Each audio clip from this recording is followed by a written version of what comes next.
Welcome, dear listeners, to the enchanting realm of Varrendale, where secrets whisper in the mist and shadows dance in the twilight. Tonight, we embark on a magical journey with Princess Lira, who discovers a mysterious floating island that calls to her in the silence of the night. As she ventures into the unknown, Lira faces ancient trials that will test her heart and spirit. Prepare to be swept away into a world filled with wonder and courage, where the power of hope can illuminate even the darkest corners of existence. Allow the soothing cadence of the tale to guide you into a peaceful slumber, where dreams of heroism and magic await. Sweet dreams, dear listeners.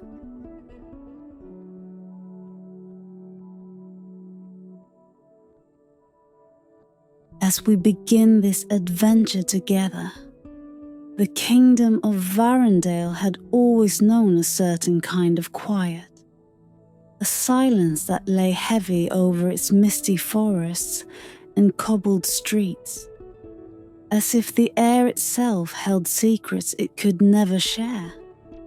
Princess Lira had grown up with this hush, a whisper of mystery that clung to the palace walls and the ancient tomes her family had kept for centuries. Her evenings were often spent in the library, poring over maps and charts, scanning for lands forgotten by time. But even in her most fantastical dreams, she had never seen anything like the island. It was on a still moonlit evening that Lira first noticed it. She was leaning out from her high balcony, staring into the night sky as she often did when a flicker of light caught her eye. At first, she thought it might be a star, a lone speck in the endless heavens. But as she watched, it grew. The shimmer intensified, taking form, and there, suspended in the clouds, she saw it. An island, vast and floating, cloaked in twilight like a phantom, drifting just beyond the veil of her reality. The island was hauntingly beautiful, with spiraling cliffs and waterfalls that poured soundlessly into the sky, vanishing before they fell too far. It cast a strange, ghostly light over the kingdom, its glow soft and otherworldly, like the memory of a dream. And somehow, as Lira gazed upon it, she felt a pull, an unspoken invitation, a whisper only she could hear.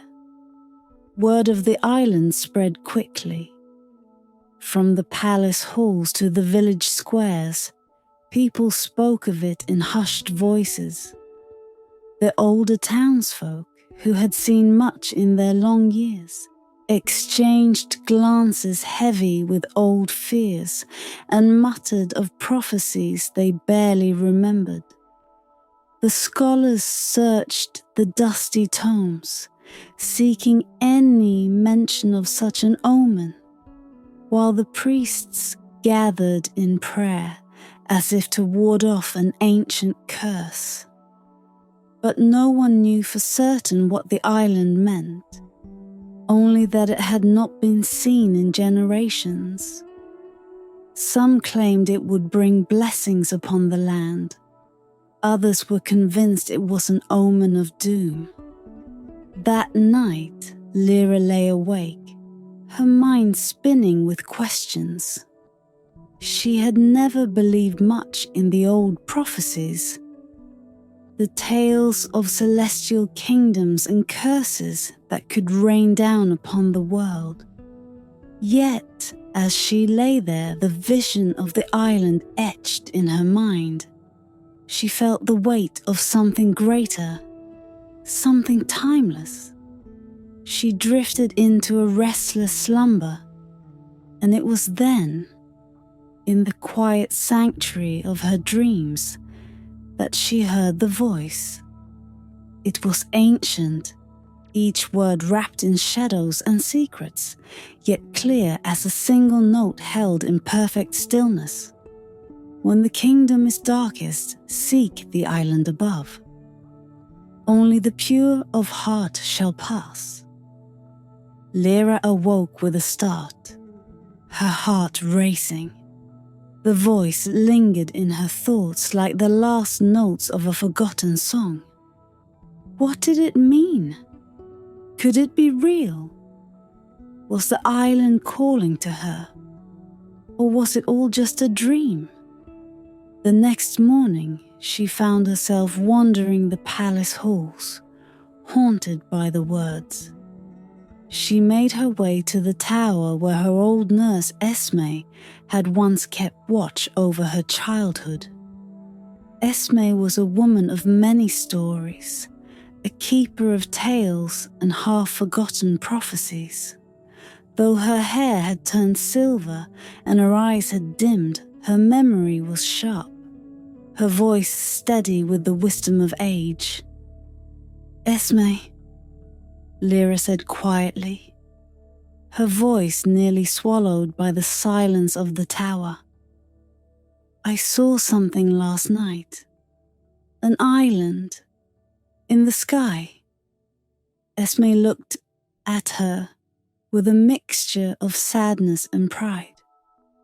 "Ah, so it has come again," she murmured, her voice barely a whisper. "Long ago, the floating island was seen above Varrendale, always in times of great need.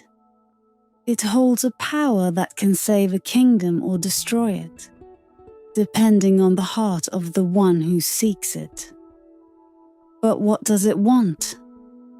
Lira asked, her heart pounding with a mix of fear and anticipation. "Why does it call to me?" Esme's eyes softened, her gaze full of understanding. "Perhaps it senses a need within you, Princess. Only the pure of heart may reach it, and perhaps it has chosen you to uncover its secrets. You must find the island, Lira, for it does not linger in the sky without purpose." Lira nodded, feeling the weight of Esme's words settle over her. As the day faded into twilight, she found herself drawn back to her chamber, staring once more into the deepening dusk.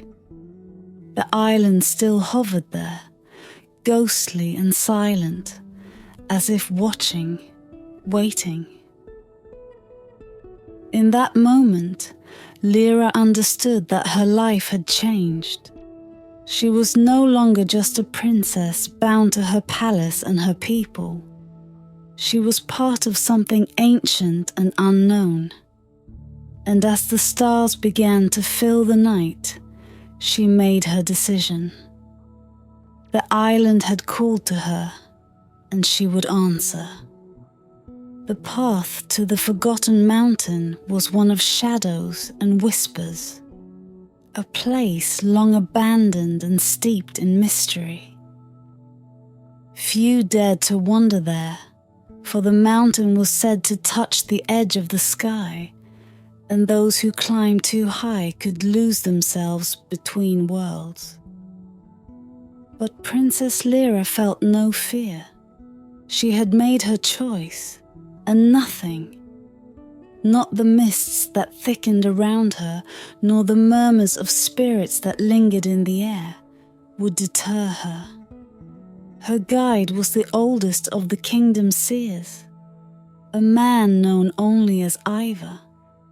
He was draped in tattered robes and carried a staff topped with a small flickering flame that never seemed to waver. His face was lined with time and memory, and his gaze was distant, as if he could see things hidden from mortal eyes.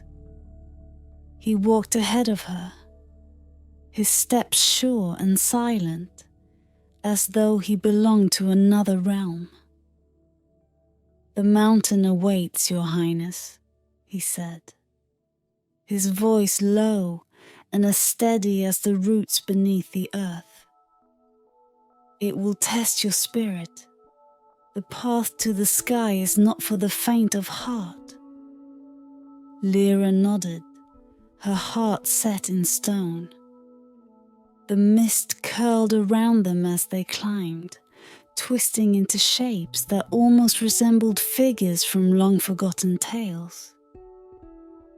Faces seemed to form in the vapor, eyes wide with wonder, mouths open in silent warning, before they faded back into the haze. She gripped the hilt of her dagger, though she knew it would be useless against whatever magic lurked here. At last, they reached a crumbling altar set on the mountain's highest peak. There, resting on the stone as if waiting for her, lay a single golden feather, glimmering with an otherworldly light. Lira felt a strange warmth radiate from it, a power that pulsed with life. She reached out, her fingers brushing its soft edges, and in that moment, the air around her shifted. She felt a presence, ancient and powerful, something bound to the feather and yet infinitely free. A shadow passed over them, and Lira looked up, her breath catching in her throat. Descending from the sky with wings as vast as clouds was an eagle of magnificent size and grace. Its feathers shimmered with shades of bronze and gold, and its eyes held a knowledge beyond words. It landed before her, bowing its head in silent acknowledgement, as if it had awaited her arrival for ages untold. Ivor took a step back, his face solemn. "The eagle will carry you to the island, Princess, but know this, once you leave the ground, you may not return the same.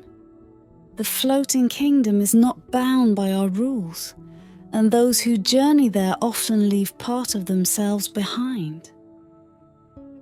Lira met his gaze, understanding the weight of his warning. She climbed onto the eagle's back, gripping its silken feathers, and with a single powerful beat of its wings, they were aloft. The ground fell away below her, and the wind swept past, wild and unrelenting, as they soared higher and higher. She watched the earth recede, her kingdom becoming a blur of green and silver, the rivers and valleys vanishing into clouds. The sky around them grew darker, a twilight realm where shadows and light mingled in strange harmony. The wind whispered secrets in her ears, fragments of songs and stories she could barely grasp.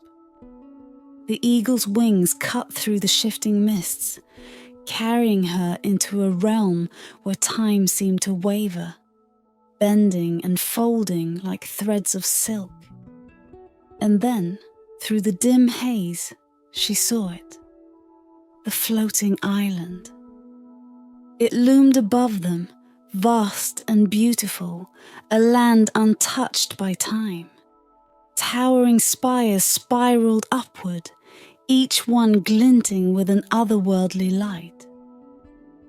Gardens spread across its surface, filled with flowers that glowed softly, their petals like wisps of stardust. Rivers of silver wound through fields of deep violet, flowing towards shimmering lakes that reflected the eternal twilight of this sky-bound realm. The eagle landed on a path of pale stone, and Lira dismounted, feeling the weight of silence around her. The island was still, as if suspended in a dream, yet she sensed a hum of life beneath its surface, an ancient heartbeat that pulsed in rhythm with her own. The eagle gave a soft call, a sound that seemed to echo through the entire island, and then took flight, vanishing into the sky. Lira stood alone, surrounded by statues that lined the pathway. Each statue was exquisitely crafted, their features so lifelike that she half expected them to turn and greet her. But their eyes were hollow, staring beyond her, their faces etched with sorrow. They seemed to be guardians, silent witnesses to the secrets of this strange kingdom. As she walked, she felt the air shift, a warmth spreading through her as if the island itself recognized her presence. She passed by fountains that gurgled with water that glowed like liquid silver, whispering her name as she neared. She could feel the weight of countless gazes, though no one was there. At last, in the heart of the island, she came upon a great mirror framed in vines of silver and gold. The glass was impossibly clear, yet when she looked into it, she did not see her own reflection.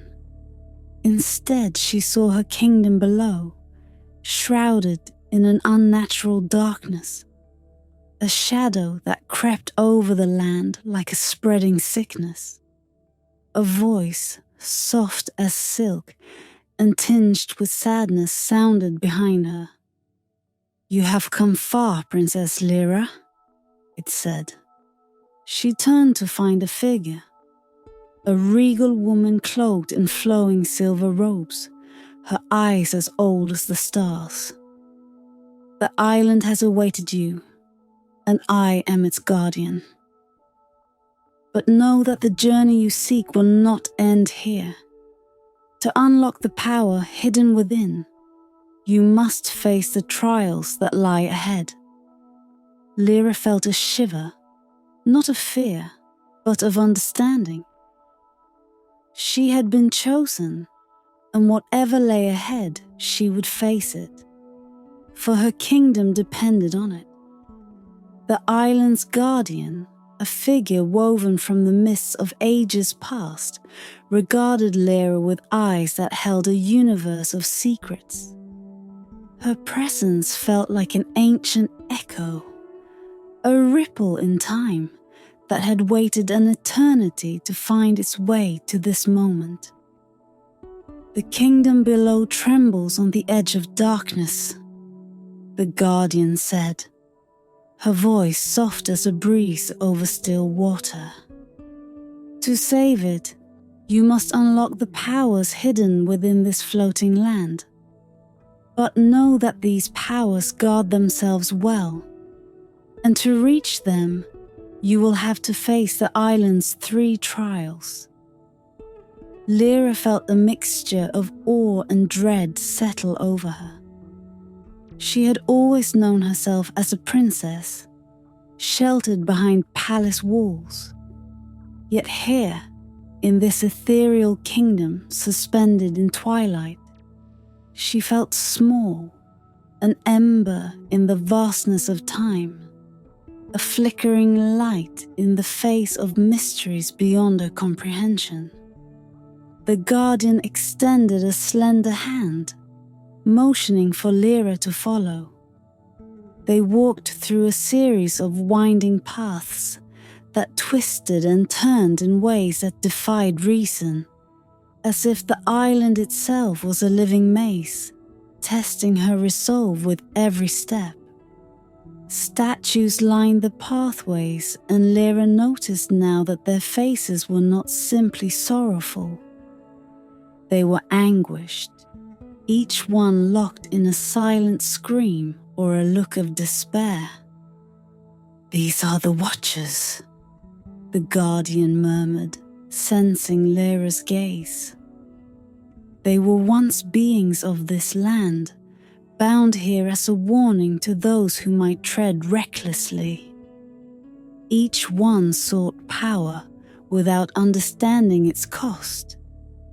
A chill ran through Lyra as she gazed into the hollow eyes of the statues, their expressions frozen in eternal remorse.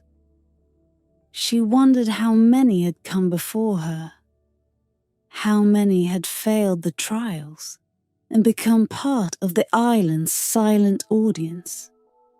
Finally, they came to a stone archway covered in silvery vines, leading to a chamber bathed in a soft, ethereal light. The guardian gestured toward the center of the room, where a pedestal held a single, translucent orb. The light within it swirled like a restless spirit, shifting colors in the dimness. "The first trial," the guardian intoned, "is a trial of memory. This orb contains echoes of the past, fragments of lives and choices made. To unlock the power, you must see through the illusions and find the truth within." Lyra stepped forward, her heart steady. As her fingers brushed the orb's surface, a wave of images flooded her mind, like memories rushing in from a forgotten dream. She saw flashes of her kingdom, its lush forests, the bustling market squares, the faces of her people. Then the images shifted, becoming darker, showing her visions of pain and ruin. She saw herself as a child, sheltered but alone, her eyes filled with the weight of responsibility she had carried since birth. But these were not her memories alone. She felt them layered with those of her ancestors, choices and sacrifices they had made, burdens passed down through generations. The images became twisted, showing her failures that were not hers, regrets that belonged to long-departed rulers. And in each memory, she felt a pull, a temptation to linger in the sorrow, to let herself drown in the mistakes of the past. Yet, as the memories continued to swirl, Lyra found her clarity. She focused on the image of her kingdom as she remembered it, its valleys, its rivers, its people. She saw faces filled with hope, with life. She concentrated on the laughter of children, the songs of market day, the quiet resolve of the farmers tilling their fields. Her heart settled on the image of her people, the ones she had come to save. And just like that, the illusion shattered. The orb glowed brighter, releasing a single clear note that resonated through the chamber. The light within it settled, becoming a steady, gentle glow. A light that felt like the memory of a warm summer afternoon. Lyra felt a sense of peace wash over her, and when she looked up, the guardian was watching her with a faint, knowing smile. "You have passed the first trial," the guardian said.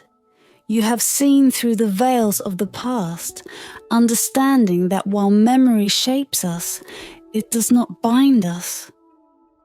Lyra felt a newfound strength within her, a deeper understanding of the power she sought. Yet she knew her journey was far from over. She followed the guardian once more through another archway that led to a place where shadows danced and whispered, a realm cast in an endless twilight. The path twisted and turned, leading them to the edge of a dark grove where the light barely penetrated. The trees were tall and skeletal, their branches forming intricate patterns against the dusky sky. The air was thick with a silence that felt alive, as if the grove itself were holding its breath. "The next trial awaits here," the guardian said, her voice barely a whisper. "This is the trial of shadows. You will confront the doubts and fears that linger within your heart.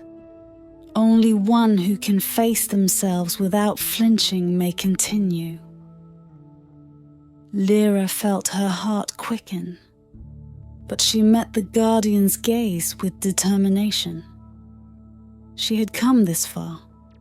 She would not turn back now. She stepped into the grove, and as she did, the shadows around her shifted, twisting and gathering, as if preparing to reveal secrets she had kept even from herself. In this place where light and dark merged, where whispers turned into the voices of old fears, Lira would have to prove her courage. Only then would she be worthy of the island's final gift. Lira stepped into the grove, and immediately the air grew dense, heavy as if holding the weight of unseen things. The shadows that clung to the edges of the grove began to stir, gathering around her in dark, wavering forms that seemed almost human. The silence thickened, wrapping itself around her like a shroud, muting every breath, every heartbeat. She sensed that this trial, unlike the first, would not test her knowledge or wisdom, but something deeper, something that lay buried within her own heart. As she took another step, the shadows began to take shape. First, one figure emerged from the darkness, then another, until she was surrounded by shadowed reflections, each one a twisted, ghostly echo of herself. She stared into their hollow eyes, each gaze filled with an emptiness that seemed to reach into her soul. One shadow stepped forward, its face contorted, its voice a raspy whisper that filled her ears like a poison. "Why did you come here, Lira? Do you really think you can save them? Your people are already lost. You are nothing but a child playing at heroism." Another figure took its place, its voice smooth yet laced with doubt. "They whisper of you in the kingdom, you know. They call you the sheltered princess, safe behind walls while your people suffer. What makes you worthy of this journey?" Lira clenched her fists, feeling the cold bite of fear and doubt creep into her heart. The shadows were relentless, moving around her in a twisted dance, each one speaking words that struck at the core of her insecurities. "Are you truly fit to lead?" one asked.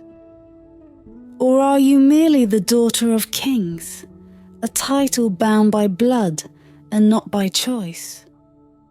You think this journey will bring salvation?" Another scoffed, its voice thick with contempt. "But what if the island's powers are beyond you? What if, in your foolishness, you bring ruin instead?" Lira tried to silence them, to push the voices away, but they persisted, sinking deeper, finding each fragile thread within her heart and tugging at it until the doubts became almost unbearable. She felt herself wavering, a familiar fear rising within her, the fear that perhaps they were right, that perhaps she was not the savior her kingdom needed, but simply a girl who had dared to believe in a destiny she could not fulfill. Yet, as the shadows circled, a small spark ignited within her. She remembered her kingdom, the laughter of children, the resilience of farmers who toiled through storm and drought, the quiet strength of her people who, despite hardships, had always believed in their rulers. She thought of her family, her ancestors, who had sacrificed so much to protect the land. And she remembered why she had come, why she had dared to journey to the floating island. For them, for her people, for the kingdom that had shaped her. Taking a deep breath, Lira faced the shadows with newfound resolve.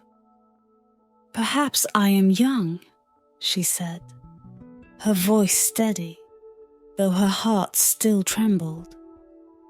"Perhaps I am untested, but I am here, and I am willing to face whatever lies ahead.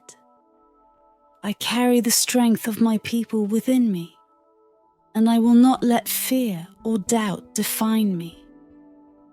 The shadows hissed, recoiling as her words filled the grove. She saw their forms waver, their dark edges beginning to fray, as if her resolve were unraveling the very fabric of their being. She took another step forward, her voice rising. "You are nothing more than fragments of my own fears, doubts that I have carried for too long. But I do not need to be without fear to be brave. I am here because I choose to be. I am here because my people need me." The shadows shrank back, their forms twisting and fading, their whispers growing faint. One by one, they dissolved into the mist, leaving behind only silence. A silence that felt like a victory, a quiet acknowledgement of her strength. As the last shadow disappeared, the grove seemed to exhale, the oppressive weight lifting as light began to filter through the trees. In the center of the grove, a single silver key lay on a stone pedestal, its surface gleaming with a soft, ethereal glow. Lira approached it, her heart now light, her spirit steady. As she reached out, she felt warmth radiating from the key, a warmth that filled her with a sense of calm and clarity. She knew this was more than a simple object. It was the embodiment of the strength she had discovered within herself. As her fingers closed around the key, a soft voice echoed in the air, though she saw no one. "You have passed the trial of shadows, Princess Lira. You have faced the fears that linger within and overcome them. The island recognizes your courage." With the key in hand, Lira left the grove, her steps sure and unhurried. She felt a quiet strength settle in her, a resilience that had been tested and proven.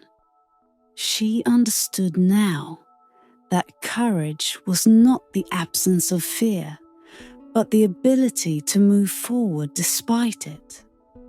She followed the path back to the heart of the island where the guardian awaited her by the final chamber. The guardian's face held a faint smile, her gaze filled with something like pride. "You have proven yourself worthy, princess," the guardian said softly. "The final trial awaits you. Within lies the light that can save your kingdom, but it demands a sacrifice, a part of yourself, freely given." Lira nodded, her hand tightening around the silver key. She was ready. She had faced memory and shadow. Now, only one task remained. With steady steps, she entered the final chamber, the weight of destiny on her shoulders, and a light in her heart that no shadow could touch. The final chamber awaited her, a vast domed hall bathed in a gentle golden light. Lira stepped forward, her footsteps echoing softly in the stillness. This room, unlike the others, held no shadows, no whispers or illusions, only an open space filled with a warm, quiet radiance. At the center of the chamber rested a crystal sphere, suspended in the air above an altar of white stone. Inside it, a single flame flickered, delicate and shimmering like the first light of dawn. The guardian stood by the altar, watching Lira with calm, unreadable eyes. "This is the light of renewal," she said, her voice soft, reverent. "It is the heart of this floating kingdom, a power that can bring life and warmth to your people. But this light demands a gift in return. Only a heart willing to sacrifice can unlock its true strength." Lira approached the crystal sphere, feeling its warmth wash over her, filling her with a sense of peace and belonging. She could feel the light within it, pulsing gently like a heartbeat, as if it held all the hopes and dreams of her kingdom. For a moment, she felt the enormity of what she was about to do, the weight of her ancestors' choices, the expectations of her people, the legacy she had been born into. "What must I give?" she asked, her voice barely above a whisper. The guardian's gaze softened, and for the first time, Lira saw a glimmer of sorrow in her ancient eyes. "The light asks for a part of your spirit, a piece of who you are. It will remain here, bound to this island, a reminder of your courage and sacrifice. This gift will leave you changed, princess. You may return to your kingdom, but you will not return whole." Lira felt a shiver of fear, a flicker of doubt.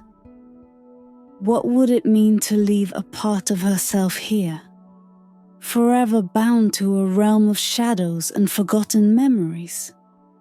She thought of the life she had known, the familiar halls of the palace, the faces of her people, the sound of her name spoken with love and trust.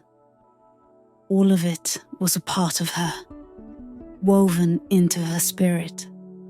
To lose even a fragment felt like stepping into an unknown darkness, a choice from which there could be no return. But then, as she stood there, the memory of her kingdom came to her once more. She thought of her people waiting below, of the darkness that had begun to creep across the land threatening to take away their light, their hope. And in that moment, she knew that her duty to them outweighed any fears she held for herself. "I am ready," she said, her voice steady. "I offer what is asked of me. For the sake of my people." The guardian nodded, her gaze filled with a solemn respect. "Place your hand upon the sphere, and let your spirit speak to the light.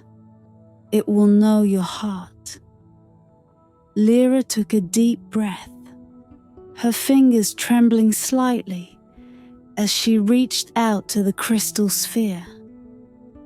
The instant her hand touched its smooth surface, she felt a surge of warmth, as if the light itself were embracing her, wrapping around her like the arms of a long-lost friend. Her heartbeat slowed, merging with the pulse of the light, until she felt as if she were no longer separate from it, as if her spirit and the light were one. A gentle, quiet voice filled her mind. Not words, but a feeling, a question posed in the language of her soul. It asked for a piece of her heart, a fragment of her dreams and memories, a sliver of the love she carried for her kingdom. She felt the light touch each corner of her spirit, brushing over her hopes, her fears, her deepest desires. And with a final silent exhale, she gave what it asked.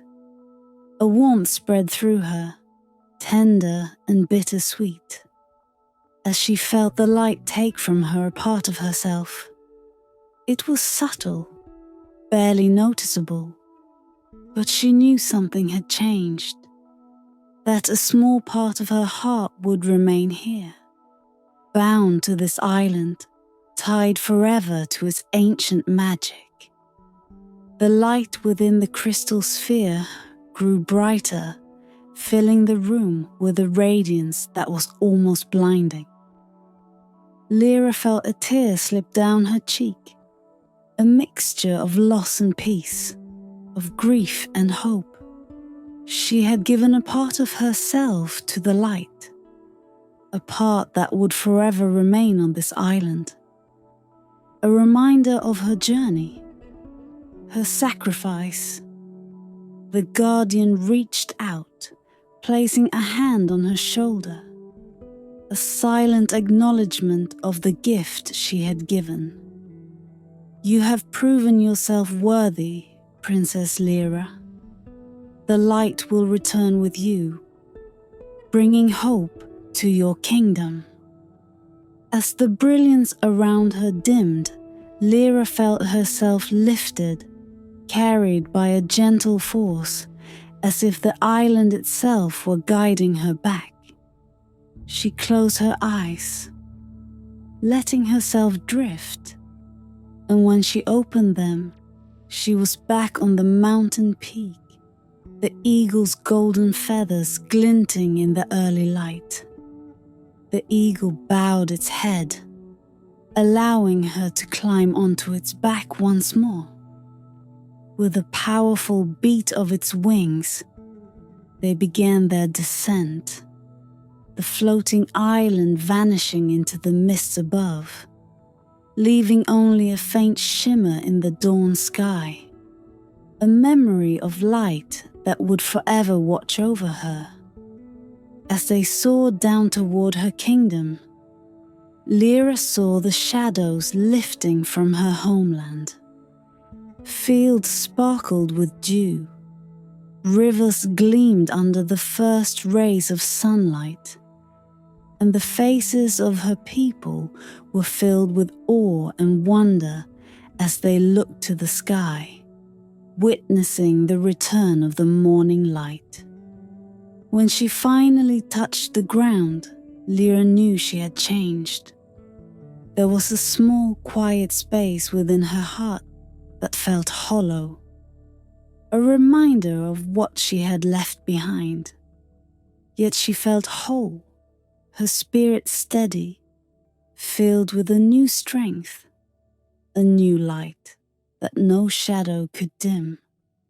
Her people gathered around her, voices filled with gratitude, hope, and love. Lira met their gazes, her heart swelling with pride and purpose. She was no longer just a princess. She was their light bearer, their guide through the darkness. And as the dawn spread across the kingdom, Lira knew that though the island had vanished, it would forever be a part of her, a silent guardian watching over her people, waiting in the sky should they ever need its light again.